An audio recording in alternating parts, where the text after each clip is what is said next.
Okay, I'm answering the question now, how to make vegetable stock.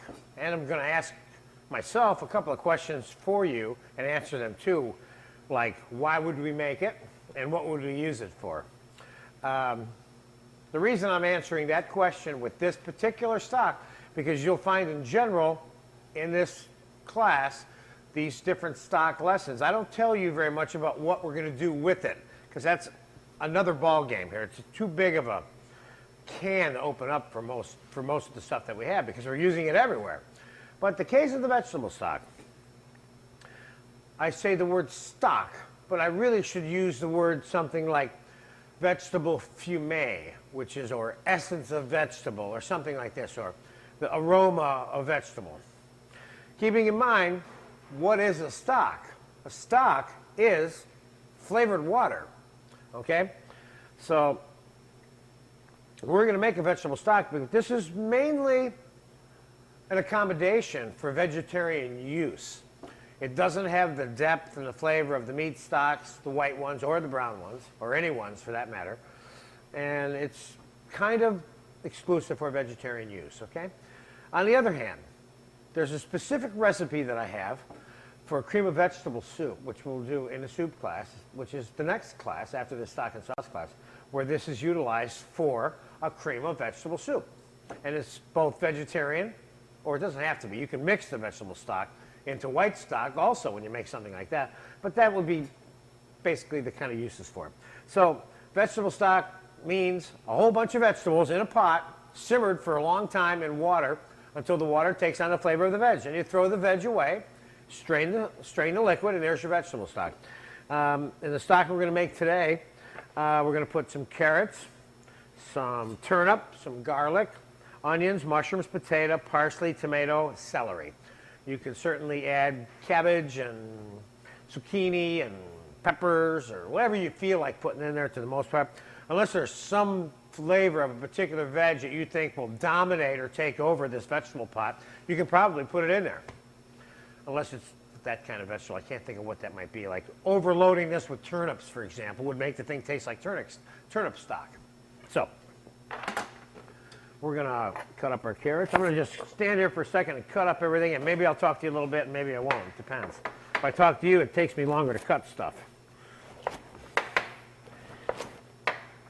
So again, I want to remind you that this is not a regular stock.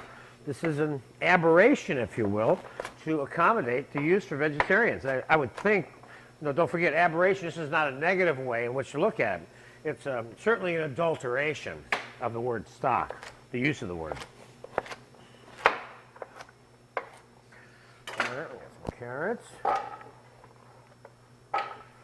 We're going to put a whole bunch of different dried herbs in here too. I've got a few dried red chilies. I got bay leaves, thyme, dried oregano, basil, whole black peppercorns. We're going to put those in. Garlic, onion,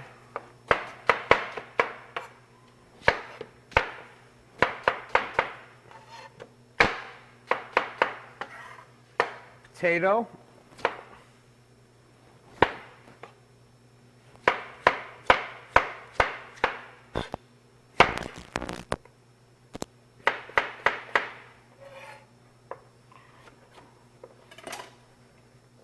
onion, potato,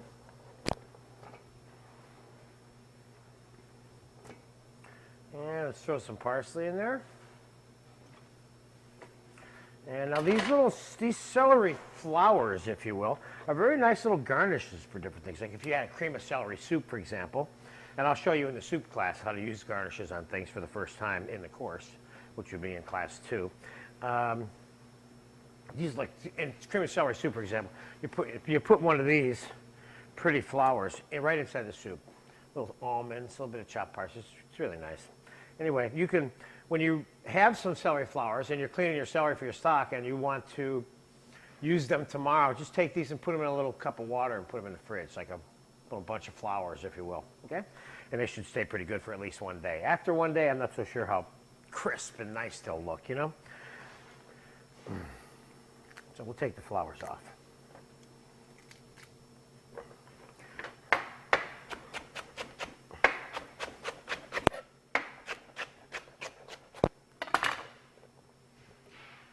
Now, one of the things I don't do in this course is I don't have a lot of things pre-chopped, because you need to continually see somebody who's been practicing doing this for 30 years, how they do it over and over and over and over and over again.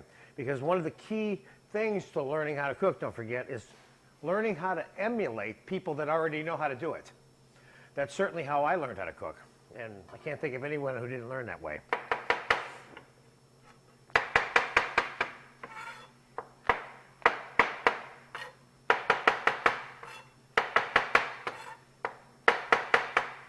Put some mushrooms in here. And we're going to throw this turnip in there, but I'm going to peel the turnip because the peelings of the turnip are a little bit like a carrot. They have some bitter aftertaste to them.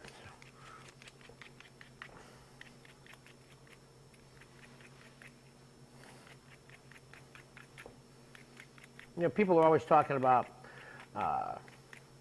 well, someday, or not always talking about, but you see people put newspaper down and peel things on it. That's a really good idea. That's one reason, like this would be a second one, carrots, turnips, whatever, potatoes. Well, you want to keep in your kitchen somewhere at your house a little half sheet pan or something somewhere that's got that baking paper, which we use in the kitchen for multiple reasons. And I don't have any with me today, but I'll point some out to you soon. But it's nice to have that around. I like that because then you don't have to clean up the peelings. Personally, when I cook, I tend to make more of a mess than most people because I want to get it all done fast. And I tend to make more of a mess. I'm not somebody who really cleans as they go that much. I had to learn how to do that because it doesn't come natural for me. Anyway, we got the turnips peeled. And so if you're a little bit messy, I have one of my students, you'll love this. One of my students told me one day when I asked them, how did you like the first class? I was conducting a class in a cooking school. And and the student raised her hand and she said, I feel so much better. I thought that I was dirty in the kitchen. She was really kind of saying that I was kind of sloppy, but I'm not that sloppy. Anyway, here we go. Everybody laughed and got a kick out of it, though. Even me, you know. You got to keep your sense of humor when you're cooking. You start thinking this stuff is serious. I mean, you know, unless you're feeding the planet, that's different, you know. But there's a fun thing, you know. You don't want to get too serious about it. Other than the fact is you want to make sure your food comes out really good. That's as serious as you want to get. But you want to be the only one that knows you're that serious. You don't want to impose that upon the people who eat or anything like that. Make them uncomfortable. All right, we got some turnip in there. I got some diced tomatoes out of a can in there. We got everything in there except the herbs. Now, I'm going to throw just a few chilies because I want a little bitty teeny bite on there maybe. You know, be careful how much of that stuff you use, by the way. Those dried hot chilies. We'll throw some bay leaf in there. We throw a little bit of thyme in there. Throw a little bit of dried basil in there. Let's put a little more in there. And we'll put a little bit of whole oregano in there. Now you're asking yourself, well, how much of each item? One of the things I pointed out to you in the initial introductory presentation, which was in the DVD before this class that you received, had to do with the spirit of cooking, okay? Now, once you understand the effects of the food that you're putting in there, once you understand the effects of the food that you're putting in there. What did you just put in there, Chef? Oh, the whole black peppercorns. I'm sorry. I just put the whole black peppercorns in there. Richard, the cameraman, is here to keep me, in case I make a mistake, he catches it and tells me. Anyway, what was I saying? You were talking about the introductory class, where you talked about how much. Oh yeah, this whole business. Like if you're asking yourself, well, how much of these herbs is he putting in there? I have in the recipe and the ingredient list, it says 1 teaspoon each.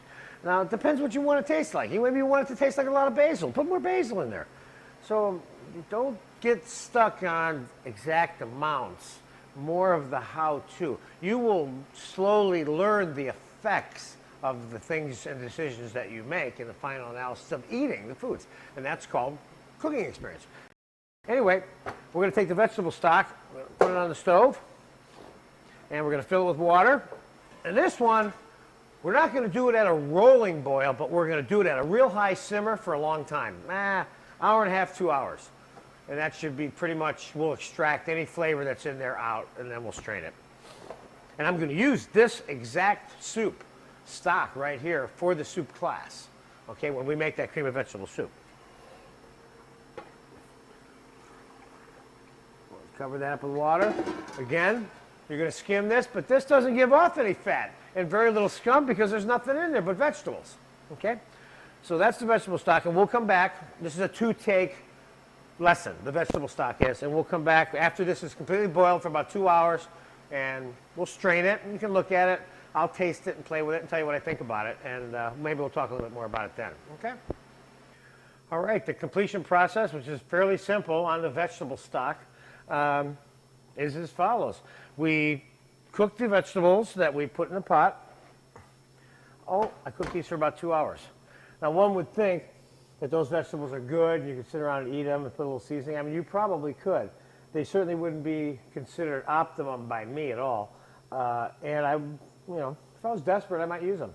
Or if I couldn't afford to throw them away, I'd use them, So we're going to strain this, and this is pretty much a done deal right here. There won't be any seasoning or finishing on this particular stock, as I'm referring to it as a stock, even though it's kind of not.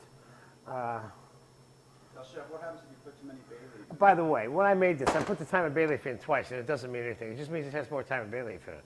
Particularly in the case of this particular stock, which I said, add whatever herbs and vegetables you want to it, So that was a good point. So the cameraman's always catching me doing. When I make a mistake, I have to justify it on this DVD, and I'm certainly happy to do that. So there we go. There's your vegetable stock, and you see the color of it too at the same time. All right. You may have. Let me see what that tastes like real quick. You will from time to time. You may from time to time have reason to use this. Tastes like vegetable stock, Tastes good. I can see where I have this in the cream of vegetable soup recipe, and it works really well. So there you have it. There's your vegetable stock.